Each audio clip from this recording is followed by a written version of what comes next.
So thank you very much, Kamini, and the RCSLT team for organising this webinar. Firstly, a reminder of why we're here today.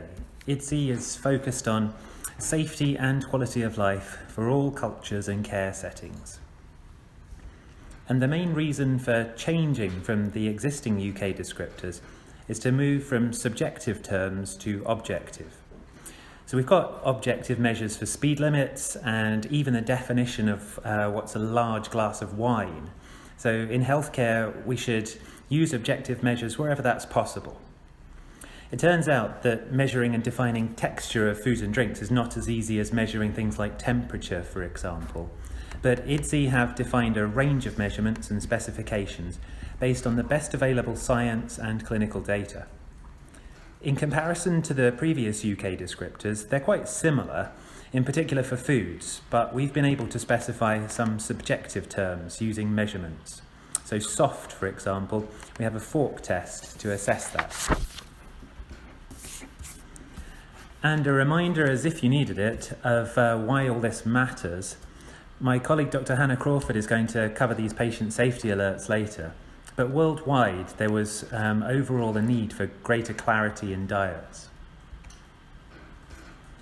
I think you've all heard of IDDSI, but you might not know what it is. And that's a non-profit voluntary organisation of a multidisciplinary international board of volunteers, all with clinical roles or scientific roles.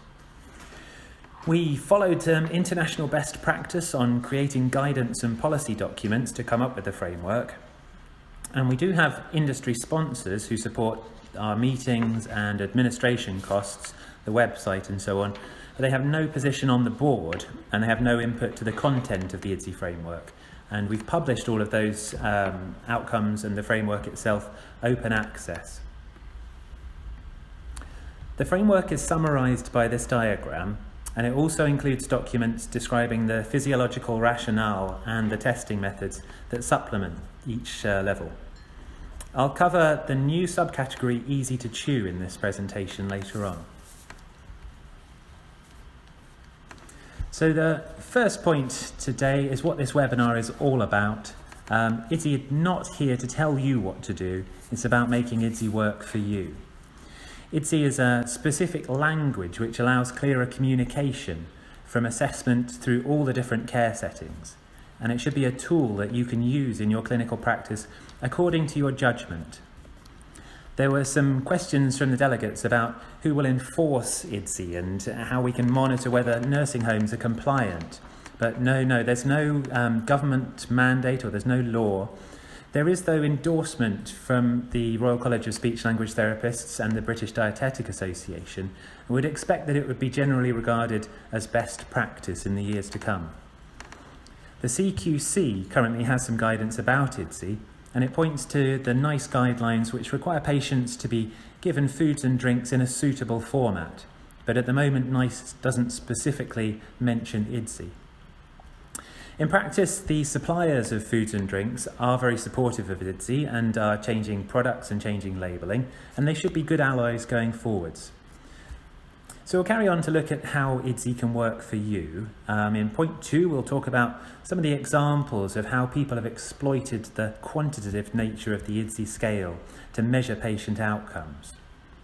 We'll then look at those texture measurements which define the IDDSI levels, and we'll look at if and when they're necessary to be used. And finally, this new subcategory of regular foods, which we're calling easy to chew. So firstly, in training and education, a big advantage of the size and international scope of IDDSI is that there's lots of potential to share and adapt existing resources for training and information. So here, even my local 12-bed hospital can use these same teaching materials and resources that are available worldwide. And it's actually been brilliant to see that the same standards are being used in the very best funded North American hospitals to some very underdeveloped areas of rural South Africa. On the IDDSI resources webpage, there are lots of things to help you out. There's presentations that you can download and deliver yourself. There's videos, there are some posters that you can print out. There's some implementation guidelines month by month for all different sectors, and there are industry guides on product labelling. We also have translations of the framework into different languages, which you might find useful for some of your staff and patients. And I could ask, if you do have some nice training material or information that you've developed yourself, please do consider emailing that into office@idsi.org, and we'd be more than happy to share that. There's now a section specifically for UK affairs on the IDDSI Resources website, and some of the latest additions to the resources are some posters which cover the whole framework and a set of consumer handouts which describe each of the levels, and those have been reviewed for easy readability, and they have some examples of do's and don'ts.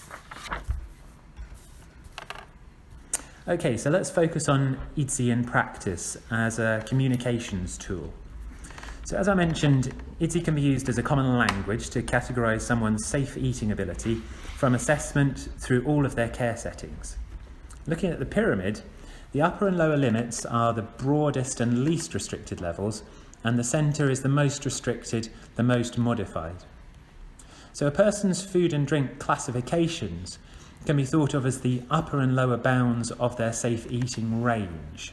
And it's important to highlight that people are not only limited to one level of food and one level of drink. Their meals and their experience will be much more interesting and appealing if they're provided with the full variety of textures that they're capable of. So for example, if someone's capable, that could be a casserole with soft bite-sized pieces of meat and some smaller pieces of vegetables or rice and pasta, and that could be in a thick gravy. Or it could be a custard that goes alongside a pudding. There's some excellent examples out there, and we'll be demonstrating and featuring some of those on stage at the IDDSI Congress and Festival on Monday. So what we see highlighted on this slide is how you can use a person's range of IDDSI levels as a quantitative measure of their safe eating and drinking capacity. And this tool's been published by Professor Steele from University of Toronto, as using it to track patient progression and rehabilitation. So now we all have a quantified objective scale which we can use as we need to. So how to use those measurements? Well, when we looked at how to classify foods and drinks in the food science arena, generally that uses very expensive lab equipment. And when we created the IDDSI framework, we wanted to ensure that those measurements were available, were open and transparent to all. So we've created some simple tools. The common worry, though, that came out from that was that, do we all need to test everything at the point of service? And I'm happy to say that's not the case. Manufacturers have all been busy using these tests to reformat their products and standardise all of them against the same international specifications. So in your practice, if you're confident that you're using reliable products and reliable practices, then you don't need to test everything each time. Some of those tests are easier than others. The fork and spoon tests are very convenient and available. We are aware that there's been some problems with syringe availability for the flow test, but we've made sure that the thickener manufacturers have plenty of stock. So if you are struggling, do feel free to ask them for some samples.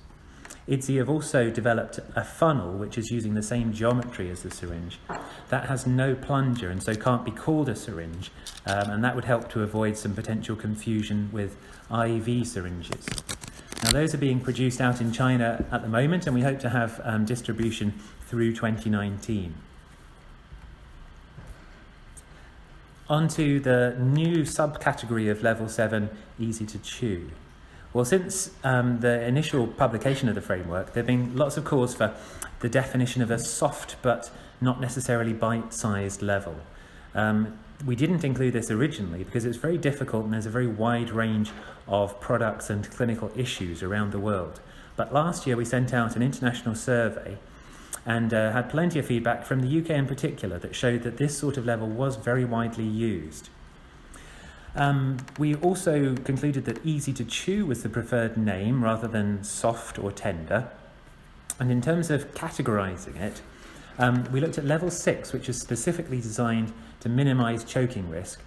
through the size limit, so that in the worst case, the food particles would not be large enough to totally block the airway. So that means that level 6 is very safe, but it's quite restrictive. In comparison, the easy to chew doesn't have this risk mitigation built in, and that's why it's a subset of level 7 regular foods, not level 6. That's a fail-safe in case of any misunderstanding or mislabeling. In the meantime, there's been a lot of dialogue between senior UK colleagues and IDDSI board members about our guidelines for using this level. And the specific UK input was to focus on user experience and the quality of life, maintaining choice and managing risk through clinical judgment. We did want to make sure that this level was available for some clients with some forms of dysphagia, as long as that's under clinical supervision and guidance. So we do now have a consensus worldwide, and we're updating the framework online to represent that. The first tasks in terms of publicising that have been to create user handouts, so putting this into real people's hands. And that includes level 7 easy to chew, as you can see here.